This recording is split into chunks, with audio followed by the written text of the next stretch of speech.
welcome to the Police Report Show. The Police Report Show was created to keep the public informed and to build and maintain a positive relationship with the community. WBIS LP 106.9 Winterville, Ayton, Grifton, Southside, Greenville, North Carolina. Outside the listening area, tune in on WBISAwesomeRadio.org. All right, ladies and gentlemen, welcome everyone. This is the First Responders Report, WBIS LP 106.9. We have the dynamic trio here once again, ladies and gentlemen, at your service. By all means, let everybody know that they can find us on Google Play, download the app for Awesome Radio, and also you can get with us through the App Store. Find the rebroadcast of this show on Roku TV. And, of course, I failed to mention Alexa. So you don't want to miss the show. If you miss the show, you can always catch us. Now, today is an interactive show. You can call in at 252-756-2008. Or if you're enjoying the show live on Facebook, I'm sure people got the notification. You can as well comment, click, and tell Glenn how handsome he is while you are watching the show. And by all means, the most intelligent correspondent on the East Coast, this side of Raleigh, ladies and gentlemen, our what should I say? Our most loyal and dedicated public servant, Sergeant Lee Darnell of the Pitt County Sheriff's Office, who is obliged to come here and represent Sheriff Paula Dance of Pitt County. So no doubt we will be getting his opinions and getting the knowledge and his years and years of experience, as he has been one of Pitt County's staple representatives here in this county. Today, we want to change things up a little bit. We want to talk about crime. So we're going to talk about murder, the elements of murder, what you think murder is, what the law says that murder is. So we'll peruse that. I'm sure Sergeant Darnell may help us through that, and I may want to hit another crime, which would be hate crime, and the elements of hate crime is evolving across the nation. So I hope I can pull that up. So just a couple of things to educate you on a particular crime. You may not have experience with crime. Definitely don't go looking for it just so you can find out what would I be charged with, but just some educational moments today. And we'll be talking in general about first responders and working with Sergeant Lee Darnell. So as we begin, I want to say welcome again. How has your month been? How has your year been when it comes to feeling like this is a refreshed year? Let's go around the table and jab a little bit, guys, before we get down to business, because talking about that crime stuff can be a little bit awakening, distasteful, but we'll get into that here shortly. And then, of course, but before we do all that, we're going to look through the Facebook account, and we're going to look through the Facebook account, Pitt County Sheriff's Office, and Sergeant Darnell may have some announcements, and they all the time doing some got some stuff posted online. So anyways, let's see what's going on in Sergeant Darnell's corner. How's your world been? How's the department? Any announcements, celebrations, recognitions, moments that you want to share since we've met and talked the last time? Tell us what's up, starting with yourself, sir. Hey, Coach, Dr. Johnson. It's good to see you guys. Yes, sir. I've missed you. This is always a great part of the month, and it's always a blessing to be with this crowd. As far as announcements, I'll have to say we've lost another one to retirement after 30 years on the Sheriff's Office. Lieutenant Vance Head has retired, and I don't know if you know him, but he was a very powerful Christian force in the sheriff's office, and someone that I really look up to personally. And I hate to see him retire, but uh, I'm very excited celebrating his opportunity after 30 years. So wish him the most and the best. And his son actually works with us full time as well. So his legacy carries on, and that's brought some promotions inside. So it's a happy moment as well. But today is actually the School Resource Officer Appreciation Day nationwide. So we're celebrating our school resource officers, and that's a huge responsibility. And it's actually, I think it's the hidden gem, the best job we have in the sheriff's office. Wow, no doubts at all. Well, glad you're back, and it is. Did you say National School Resource Officer Appreciation Day? It is, yes. Now, looking at that, there is the ratio of school resource officers in Florida schools is absolutely off the chain. I just read a national story on that. Um, that will wind up. That would be the first question. How many officers do you need, and how do you measure it by the same type of ratio in population when it comes to having an officer in the school? So get ready for that question right there. But let's see what's going on with Doc Johnson. He's been up the East Coast and back down in the New Jersey and snow sledding and things of that nature. What's going on in your world, Johnson? I'm glad to be here today, Coach Garrison and Sergeant Darnell. As you said, I was in New Jersey, so I'm glad to be back in the United States. And because I was supposed to depart Sunday morning at 11 a.m., but I woke up Sunday morning around 5:45 and went outside. I was going to head out to go get some coffee. And when I opened that door, there's sort of snowflakes falling out like golf balls. I said, you know what? I'm out of here with the quickness. I was pume. There's nothing faster than pume. But anyway, one thing I want to mention, though, is the Highway Department in New Jersey, Pennsylvania, Delaware, Maryland, and Virginia did an excellent job of clearing the roads. In fact, if I could just mention this briefly, I was coming through Delaware, and there was a highway department highway truck in the far left lane, and he was coating the road with salt. Well, he must have had a super spreader on that truck because he was in the far left lane. I was all the way in the far right lane, almost on the shoulder, and the salt pellets were hitting my windshield, and it was sounding like somebody was throwing bricks at my windshield.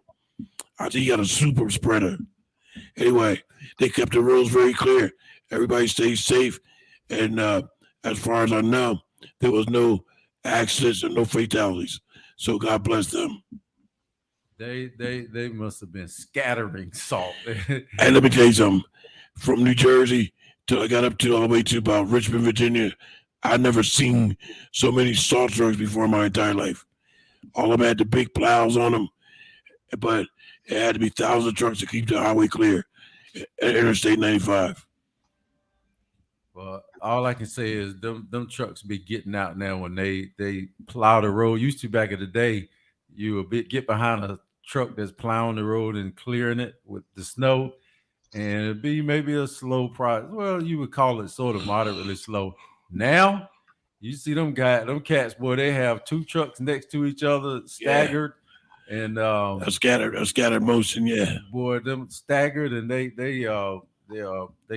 take care of business.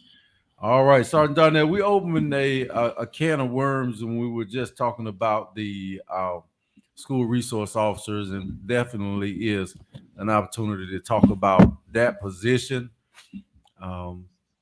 When it comes to the officers in school, now we've got enough data, I'm sure, throughout the years. We've been doing it more than 10 years. Have we seen this effective now? If I pull up the stats and it has an officer been in school reduced crime in school and deterred mass shootings. I have no doubt that the school resource officer program is very effective. It's only as effective, though, as systems let it be. Yeah. You have to be proactive in choosing the right officers, in educating the officers, and having systems where the law enforcement agencies and the schools work hand in hand. I've seen areas where they just, they actually assign officers, as in, well, he's a mess. He doesn't work out in the field. He gets into trouble. You're going to the school, and they put their problem children in the school, and that doesn't work. And I've seen them use it as punishment, and that doesn't work. You Here we handpick the people who are interested in being school resource officers, who have the temperament, the experience to be school resource officers. And we work with the school system hand in hand to make sure that the people are trained and that we work well with the schools to meet the needs of the kids. It's not a police action walking up and down the halls. It's a mixture of mentorship. It's some social work going on. It's a system of mental health, of referrals, of police action when it's needed. We work with the teen court system. We work with a whole myriad of partners to take care of the needs of the children.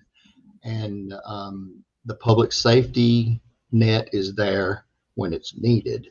But it's a huge effort by so many people to take care of the needs of the children. Yeah, I got to bring it up. Now, I have been studying lately the effects of news, if you will.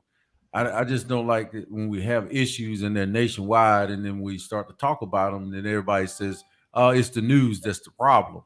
The news can report a problem, and I think in some cases it's isolated, and in some cases is a progressive issue making its way around the nation, and it's got to find a way to take control of it. They in Florida. Florida has a rule that there's no age limit on a child being arrested.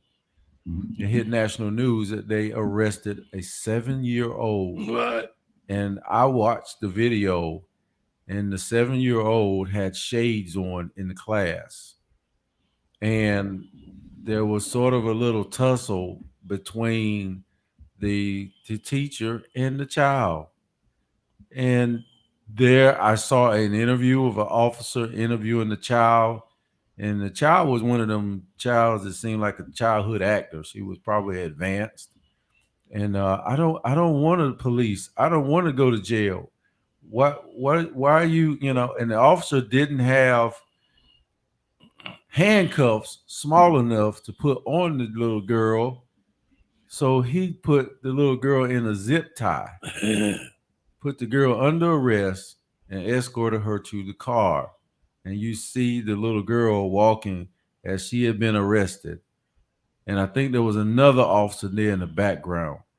I about lost my cookies when I saw such a thing. Because when I saw the article, I'm like, they got one of them little kids that brought a gun to school or something.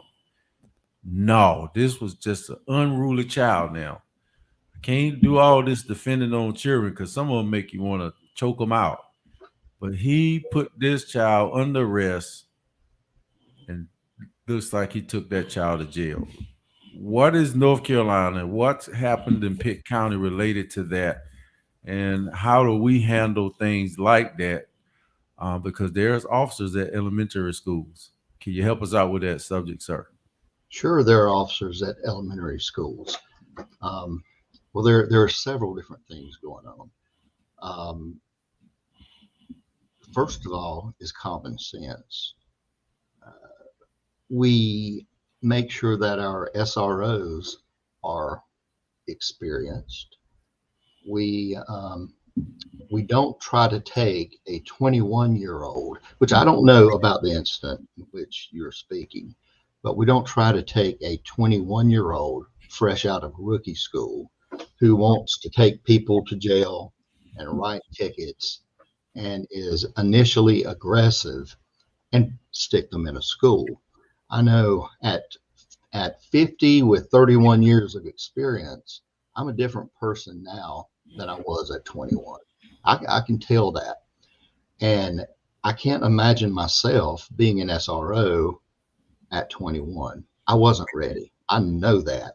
And I can't imagine it, the trouble I could have gotten into.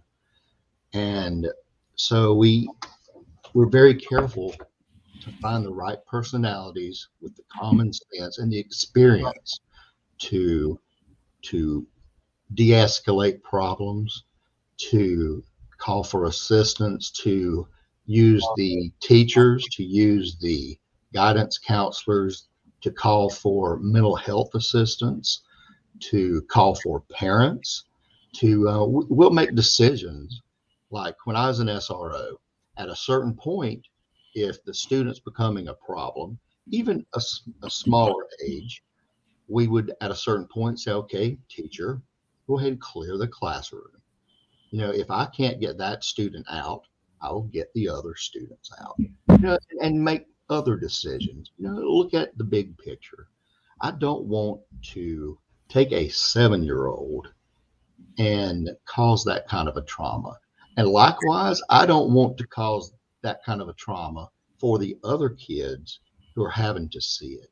Because that's something everyone's going to remember. Everyone's going to be processing in different ways.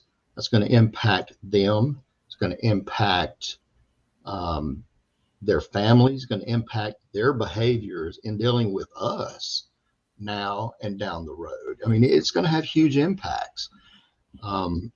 So, we're going to have to we're going to have to stay ahead of that in selection of the SRO and having systems in place on how to deal with these problems.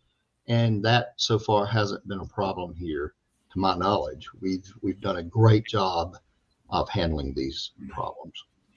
All right. Well, thank you, ladies and gentlemen. Coming up, we're going to talk about two things. We're going to talk about what is first-degree murder in North Carolina. So you don't want to miss that section. So you're going to have to listen when we start to drop it in on WBIS LP 106.9. We're also going to talk about my intervention. It was an interaction with law enforcement. Yes, I got a story today. OMG. And no, I didn't get arrested, Dr. Johnson, but I have a story for you coming up. Let's do that on the second half of the show when I tell you what happened. OMG. Now, I'm not trying to bait you up or hook you in that manner. I do have a situation where it was up to, I think, about 15 officers. Anywhere from 10 to 15 that I had interaction with. So, guys, y'all don't want to miss that. Woo, I'm shaking my head right now because, anyways, that's coming up. Right now, we're talking about the SRO, school resource officers. And I just want to say I do remember when I got here in the 90s and I started working in the detention center. I interviewed the Sheriff Billy Vanderford on the radio, him and a social worker, and we had a sort of a collaborative show. And after the show, he said, "Fella, I like your style. In fact, what do you do?" I said, "Well, I'm going to school and blah, blah, blah." And long story short, you know the rest. He offered me a job at the jail, not the detention center. It hadn't been built yet. I went to the jail. To the jail. So Sergeant Lee Darnell is looking at me like, okay, he got some stripes. He been somewhere because I worked in the jail, brothers and sisters, and that was a dungeon. That's where I cut my teeth at down there in the jail. So I ain't gonna tell none of them stories, but other than they cook good. So what we're looking at is arresting someone and giving them a label, a title, and starting their life out in a criminal with criminal charges is what I experienced when I started working in the jail. I think we're gonna have a station ID break in about 9 seconds, and but it's gonna just pass by. Okay, so it looks like we're still on. Yes, indeed. So the kids that were coming through, a lot of those kids were coming through, and the officers had communicating threats amidst a like a recipe. Most of the young kids came in 15, 16, 17 years old, whatever, had communicating threats, assault, simple assault. All of these things were so common. I saw sort of a strategy to label these children as little criminals so that as they grew older, they would have a history to have to explain getting apartments, getting jobs, even though it says your record will be wiped clean. But you start your relationship with law enforcement at 15 and 16 years old with all these little miniature charges. And so, how in the world, Sergeant Donnell, do you try, or is there a conscious effort not to do something like that? Because I got in my story in the interaction with law enforcement, I got to finish this part when I tell it. But do you have an effort, make an effort not to charge people and just resolve the issue? I know there's teen court, I know it's this, but charging them, taking them to jail. Help us out, sir. Well, of course. I know we realize that there are ramifications anytime that there's an action, whether it's a ticket or going to jail, and that's kind of there a time that we don't have a choice. But if it's something like a warning ticket will do, or teen court action, then that's all well and good. Hopefully we can de-escalate and not have charges at all. But that's oftentimes out of our hands. Sometimes a victim really won't charges, and sometimes the defendant, they'll push it until we don't have a choice. They will just keep pushing until action just has to be taken. But we will try to de-escalate and oftentimes push them, keep them out of the system. If someone enters the system, it hurts them for years to come, and oftentimes we'll end up pulling them back into the system later, and that's what we don't want. We don't want them to end up in jail and end up in jail again and again, hurt their life, the life of their family, cost taxpayers money, hurt our society. Let's keep them out of jail to begin with. And that is one of our goals. That's stopping crime to begin with. It sure is. Ladies and gentlemen, we got, I don't know, I think it's like 7 more minutes, and you're about to hear about a couple of things. We're going to talk about the elements of murder, first degree murder, and we're also going to talk about my interaction with law enforcement with about 10 officers. I stood my ground. Anyways, you're about to hear about that coming up, and we want to take a look at we want to say thank you to all the SROs in Pitt County and across the nation for the work that you guys and gals do. We definitely want to say that. Also, before we get to the second half of the show, a couple more minutes, we want to talk about what's going on in the world of firemen, emergency services.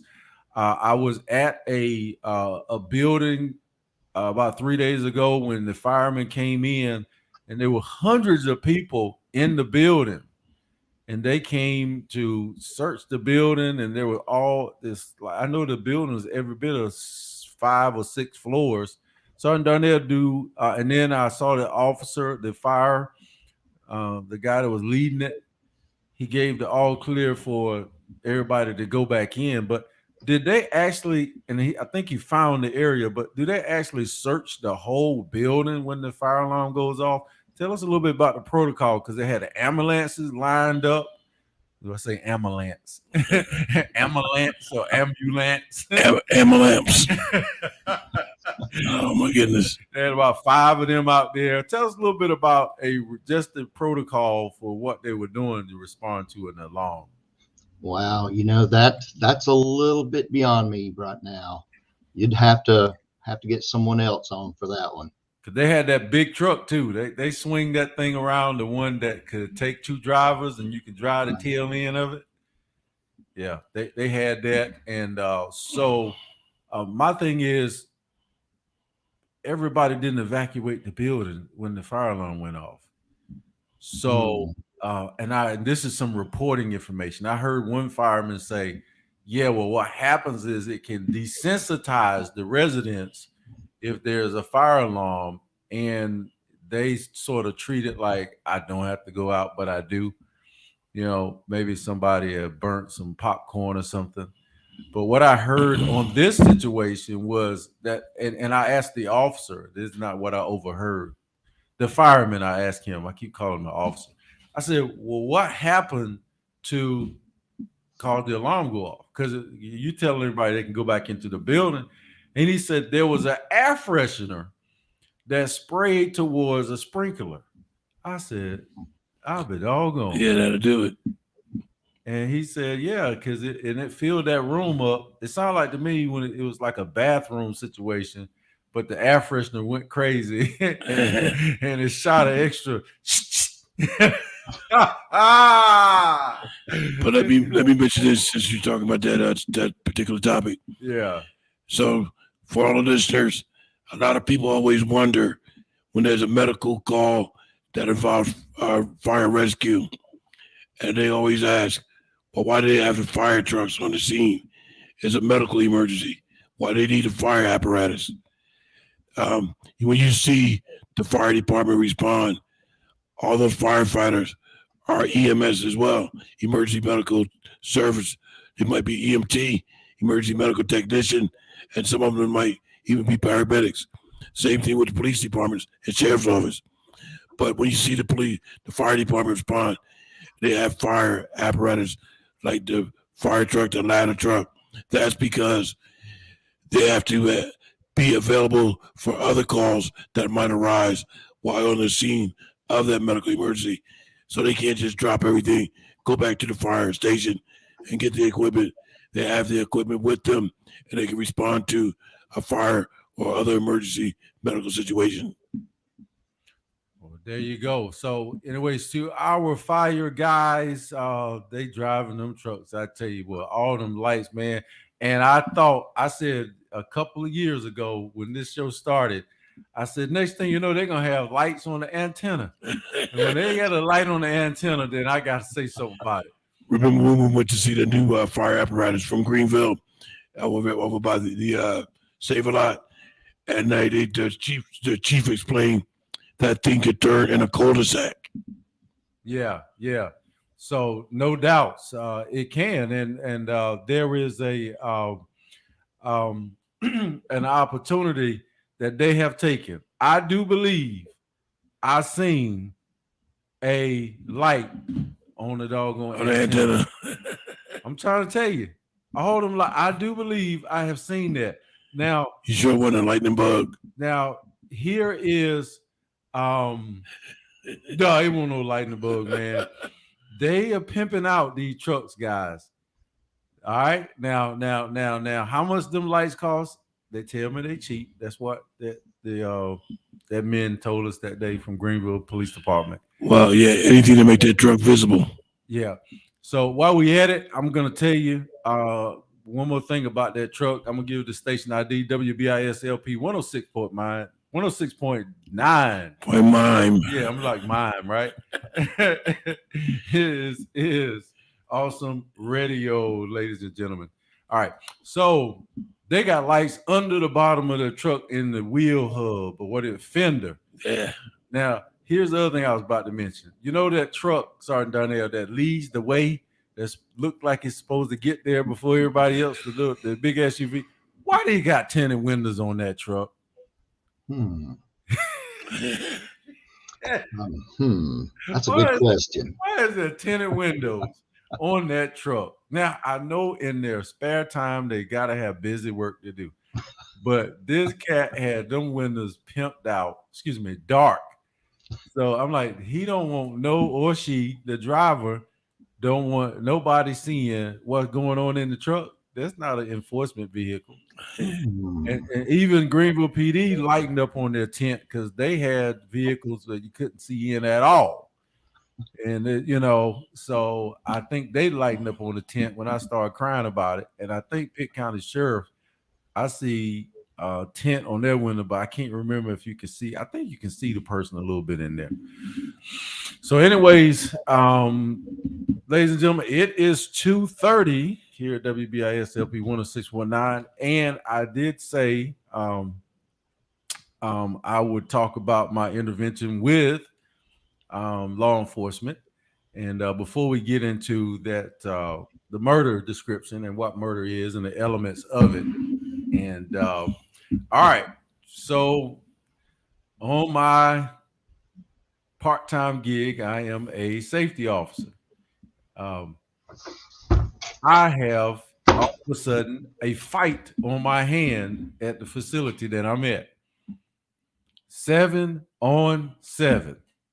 Look like to be 7-on-7. There is fighting everywhere. You ever heard that song? Everybody was kung fu fighting. There was so there was so many fists being thrown. Did you hear that, Sarge? And so it started on the sidewalk. I go inside the building. Okay, guys are swinging at each other. I'm seeing eyes get busted, noses get busted, lips get busted. So I try to get back into the building and secure myself so I don't get in it. So the fight starts to resolve itself. I get on the phone with 911. Ladies and gentlemen, I want to remind you that when you call 911, 911 will lock your phone when you finish talking to them. Okay, I got an idea. Maybe Sergeant Darnell can clear that up, but I got an idea why my phone was locked for about a couple of moments afterwards. So here's the call. Now, okay, y'all need to get here quick. I got a fight on my hands over here. It's about so many people out here throwing hands. Well, where you at? Okay, I'm at so and so and so. Okay, is there a number? No, they're just out here in the street in front of the facility. Okay, and it was something important that she said that was pretty interesting. The operator, emergency 911 center said, "Is there any weapons involved?" I said, "No, not that I know of." And then she said, "Call us back if you notice any weapons." So it's like that was going to change the status of the call if I had noticed any weapons. So in the meantime, the fight is sort of trying to resolve itself, trying to calm down. I got 4 or 5 guys going in one direction, and the other guys are coming into the facility. All of a sudden, there's this one guy. He turns around right before the door is shut and looks back at the crew that was walking away. He says, "You so-and-so and so-and-so." All of a sudden, man, the guys that were walking away start running back. Man, I had to try to close the door. I couldn't get the door shut. I don't want to make light of it, but I felt like that guy that was in the insurrection trying to get up the stairs and trying to lead the mob away. It was like 3 or 4 guys coming at me. I'm trying to shut a door so they couldn't get back in for round 3. Well, it didn't happen. They came in. One of them ran under my arm, and the other one just sidestepped me, and it started fighting again. So I had 2 fights in one side of the area of the lobby, another fight going on in an elevator, and another fight going on over by the stairs. It was a Batman scene. Wow. It was kapow. I felt so bad. I was standing in the middle like, somebody hit me. Well, ain't nobody gonna hit me. So I didn't really say that, but so the police showed up. Boom, whoop, whoop, whoop, whoop. About 15 deep. Long story short, they diffused that situation. Now the guys was in there still slinging hands when they got there, but those ladies and those gentlemen cops came in, and the command voices was unique because I really didn't hear a whole lot of yelling. it was something that I just couldn't put my finger on, but the officers did not get out saying we are here and we're going to shut this down and everybody get on the ground. But they did have, pretty good. You get over there. You stop. You this. I did not see the bad boy officer, but I did see an older officer. A young kid had mouthed off at him, and he took his fingers and he put 3 fingers up in the air. He didn't put one, and he put it in his face. He said, "Look, young boy, you stop being smart. I'm here to help you. I'm so and so." So he put a young boy in check. I thought it was interesting how they diffused the whole situation. And what I have to do to tie this to the subject we were talking about earlier, I went back yesterday. Part of these kids was in a fraternity. I asked them what happened, because I'm looking at all of them about to go to jail. Nobody got charges and nobody went to jail, Sergeant Lee Darnell. So now I need your help. Did the officer in charge say, let's just diffuse this? Because the kids told me the day after, they said, well, they didn't give us any charges because they said the other people started it. The other people said we started it, and we said they started it. But there was enough punching and kicking and wrestling that all of them could have got a trick-or-treat bag of charges. And I seen the day that everybody would have went downtown. So any kind of window of thought of how they handled that, and it was a fight, no weapons. I did respect the kids on that. This is not Philadelphia. They didn't do no street justice. Help me out with what no charges were filed. Well, from what you're saying, it sounds like they certainly could have charged every one of them and convicted every one of them. It's hard to second guess, but it just sounds like the officers showed up and did their jobs very well, very efficiently. They didn't let it escalate further, and they didn't cause any problems in shutting it down either. So it just sounds like they did their job and they assessed it and decided there were no need for any charges, that they could handle the problem, and justice could be served without it. They probably talked to the owner of the facility and discussed the situation. They probably made some judgments from their interactions with the individuals and decided the best case scenario. In the meantime, I got you, Glenn. In the meantime, I had blood all over in the floor in the elevator, blood all over in the lobby, nosebleeds, hands busted. A couple of them guys ate some pavement while they was outside fighting. That was a interesting situation, and I failed to mention that right before that there was an 8-on-1 conflict where 8 guys were beating up one guy because he said something to a girl in the bar. Wow. So, that was an interesting hour, to say the least. I had to write extensive reports, and I should have called Glenn Johnson to come help. That's who I should have called. Well, I want you to remember one thing: there was no charges filed, but if they ever send you paperwork requesting your appearance in court, and you look at the document and say, well, look, they're not looking for me. They're looking for David. It says affidavit. I said, the document is an affidavit. They're not looking for David. You better get on down there. The affidavit. Anyway, I want to mention 2 things. You mentioned something about Philadelphia. There's a current situation going on in Philadelphia with gun violence again. Regular citizens are getting shot at, as well as police officers. So my heart goes out to all the residents of Philadelphia, Pennsylvania, and the police community. They even shot. Well, there was a couple of guys barricaded in a building and shooting down at SWAT officers. And one SWAT officer got shot, but I think he's in stable condition. So my heart goes out to Philadelphia police. The other thing is, before you continue, there's a device out that's called LifeVac. LifeVac, LIFEVAC. It's a life-saving device that's utilized to suction the airway out if someone is choking or things of that nature. Once you use the life fact, though, you have to discard it.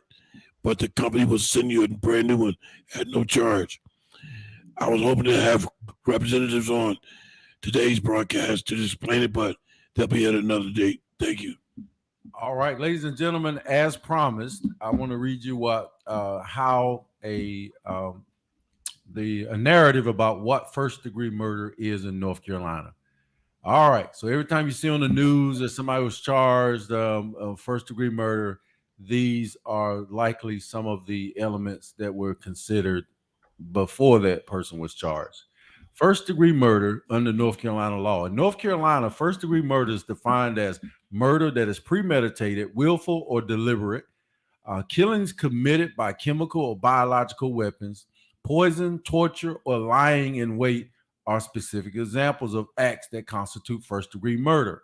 Additionally, any murder that occurs during the commission or attempted commission of a felony such as rape, arson, robbery, or kidnapping is deemed as first degree murder. In cases in which a person killed was the spouse, former spouse, or romantic partner of a person charged with murder, and the act that ended in the person's life was committed with malice, there is a rebuttal presumption that the murder was willful and deliberate. The crime will be charged as first degree murder if the defendant was previously convicted of a domestic violence crime or violation of domestic violence, protective order, or stalking or threatening the victim. Sergeant Darnell, have got anything to say about the charge of murder, and have you investigated some murders and found anything interesting? I think we got 8 minutes left in the show, guys, so we want to give Sergeant Darnell about 4 minutes on this subject. I've been involved with so many murders, and everyone hurts. They're tragic. I don't care who does the killing or who gets killed. They're tragic. Very sad. There is the often ongoing process of cold cases across the nation. Do we have a system of investigating cold cases here in Pitt County? We do. You'll find some of them on the Crime Stoppers webpage as well, crimestopper.org. You'll find a few of them listed with some of the information. We have some of them that are open and currently being reviewed by some detectives as well that are focusing on cold cases. They are being actively reviewed and reinvestigated by a fresh set of eyes. They'll be pulled out and given to new detectives, being given to old detectives, and just constantly being reviewed and hope for justice. It doesn't matter if it's been 50 years, we're still working on it. And I did see that on Crime Stoppers, the cold cases. So that's a very, very good website, by the way. Thank you. Yeah. So when it comes to murder, is it still easier to solve one where the people know each other? A murder of passion, crime of passion? That's one question. And my second question is, when there's a murder, do the investigators get together like on the first 48 and stay up for 3 days? Well, I tell you, anytime there's a murder, it's hard for anybody to sleep, to be honest with you. We will go constantly with just as little of a break as possible until somebody goes to jail. That's something that you truly take personally, knowing that they're out there, that someone else could fall victim.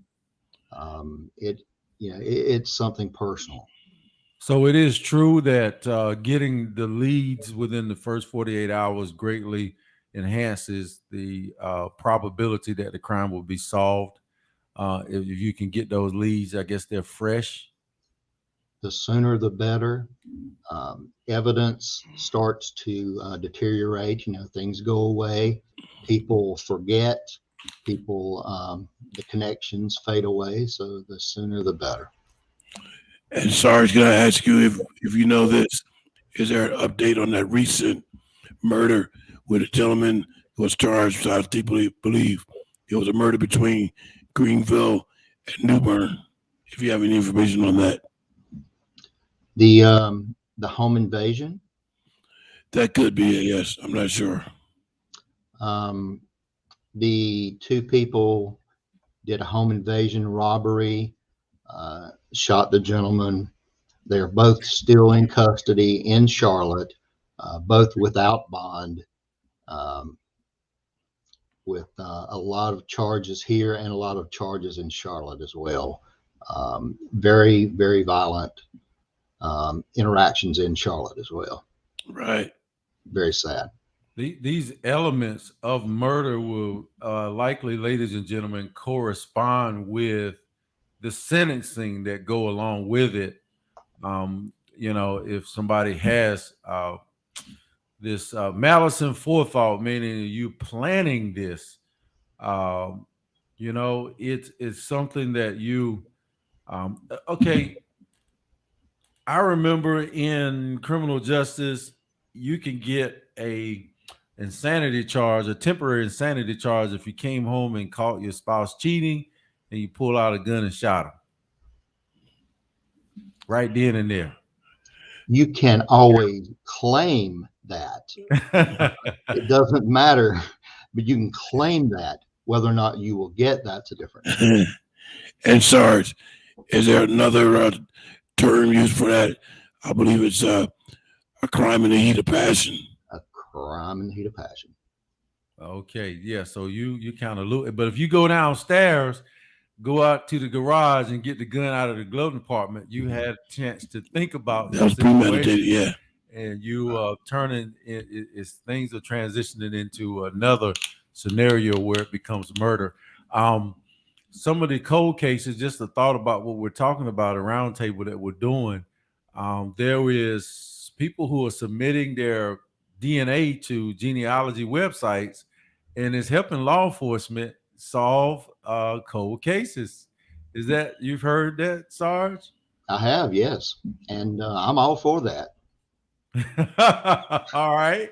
I've submitted mine as well. They'll be like, Uncle Ned. I'm not worried. They'll be like, Uncle Ned, we need your DNA because all of us are trying to find out where we're from in Africa, and we want to know if you could give us a sample. And man, people are submitting it, and I'm sure law enforcement has got a paid relationship with these .coms to go in and kind of go through the basket and see if they can get matches. Yeah, it's so expensive. I'd rather wait for somebody to fall down and get cut and get a cotton swab and swipe up the blood. Well, I will say this: the next show, ladies and gentlemen, we're going to talk about first degree rape. That'll be the charge that we talk about in the next show coming up. But I got to say, before we all get surprised, there was an officer. We got 2 minutes left. There was an officer that retired. He was there a long time, and it's almost like, wow, did I even meet the guy? Well, I met Sergeant Darnell, so we got to go ahead and ask him now. You trying to go anywhere anytime soon, man? Go ahead on and Not for several more years. Several more years. Okay. All right. As long as he ain't translating a year and like it's 30-day intervals. Like, yeah, when I get this Christmas bonus, I might have to rethink this. I vote for Sergeant Darnell for President of the United States in 2024. All right now. Hey, speaking it into existence. No doubt. So, ladies and gentlemen, it's been a wonderful show. Thank you for allowing us to spend time with you. And we do hope that you are keeping your eyes open and your ears alert to issues that are happening in your neck of the woods, crime-wise. Don't turn a blind eye. Sergeant Darnell, give an update, if you will. Crime Stoppers, you can call. Is there a number, website? How we get in touch with you if we need? Look at you. Number right back there. All right. And so one thing, if I can say it real quick. Yeah, go ahead.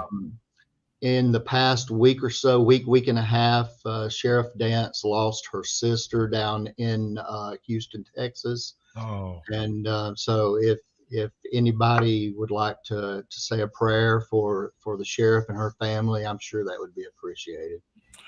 I most certainly will myself. Yeah, appreciate it.